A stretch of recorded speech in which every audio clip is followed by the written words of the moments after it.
Assalamualaikum warahmatullahi wabarakatuh. Waalaikumsalam warahmatullahi wabarakatuh. Saya Pak Heru dan di sebelah saya Pak Bima.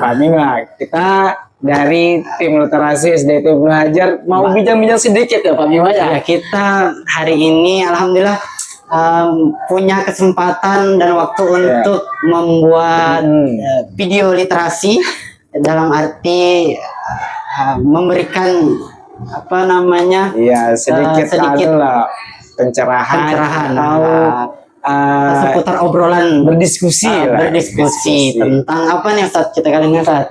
Ya, tentang guru berburu gaji. Emang apa jadi kita guru berburu gaji wajar nggak sih? Wajar nggak sih? Guru berburu gaji wajar nggak sih? Jadi kayak apa nih Pak Bima? Guru berburu gaji itu seperti apa itu? Guru berburu gaji di realita kehidupan kita sebagai seorang guru. Ya, kalau Bapak pendidikan kita Ki Hajar Dewantara itu kan memfilosofikan pendidikan itu adalah proses bagaimana mendidik seseorang atau manusia itu menjadi orang yang dituntun kodratnya. Artinya berarti guru itu sebenarnya adalah tujuannya adalah untuk membangun generasi atau anak-anak didiknya itu menjadi lebih baik atau menjadi manusia seutuhnya. Namun realita kita sekarang memang guru itu tidak menutup kemungkinan juga sebagai profesi yang diminta untuk memenuhi kebutuhan sehari-hari. Jadi wajar nggak sih kalau misalkan di samping dari tugasnya yang tadi sebagai mendidik anak bangsa, tapi juga ingin mendapatkan kesejahteraan yang dapat menghidupi dia gitu ya. Ya sebenarnya kita sendiri sebagai guru itu cukup dilema sebenarnya. Dilema antara sebenarnya jurang antara keikhlasan dengan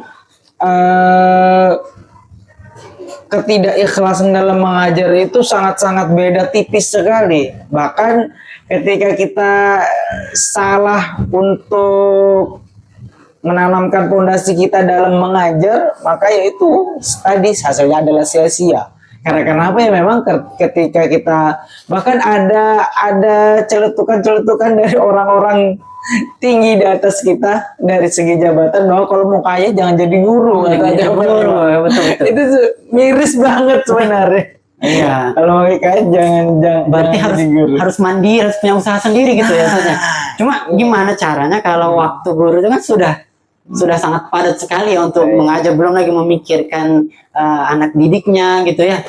Nah, kira-kira ada nggak motivasi untuk guru supaya dia memang secara manusiawi ya kita membutuhkan namanya materi ya, tapi secara rohani kita itu tetap memiliki niat yang tulus untuk mengajar mendidik. Artinya kayak yang antum ucapkan itu, guru itu bisa on the track dengan niatnya ya, saya mengajar, saya ikhlas. Kalau peribahasa orang dulu kan bilang guru itu tanpa tanda jasa ya. Mengesampingkan yang tadi apa kira-kira motivasi baik dalam Islam atau gimana? Jadi teman-teman semua, kalau guru sendiri di dalam Islam itu telah diajarkan oleh Rasul Shallallahu Alaihi Wasallam.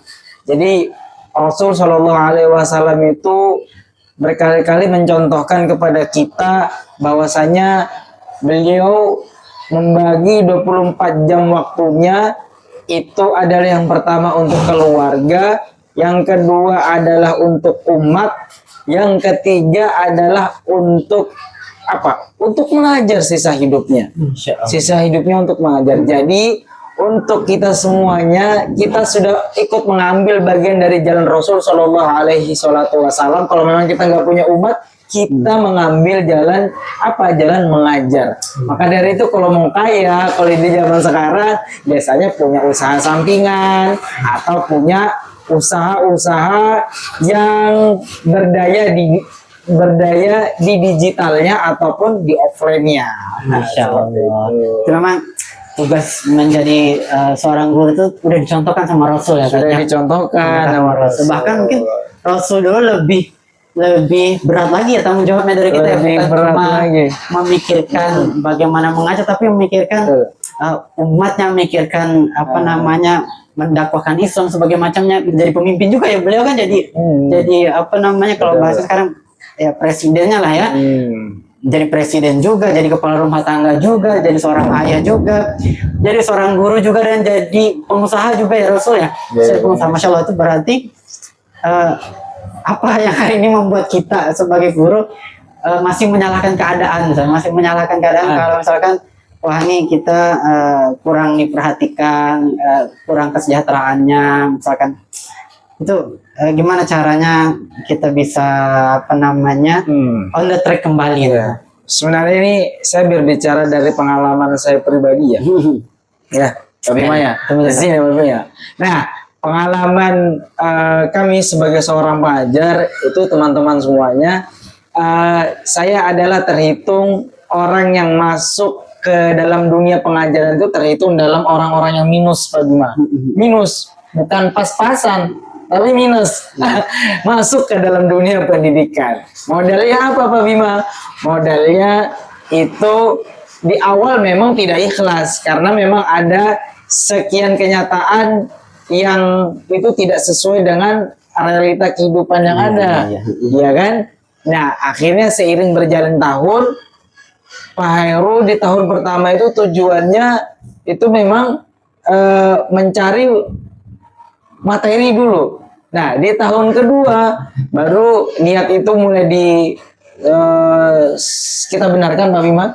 Karena di dalam dunia psikologi itu kalau kita tidak berdamai dengan masa lalu, maka masa depanmu tuh ya tetap gitu-gitu aja, akan suram.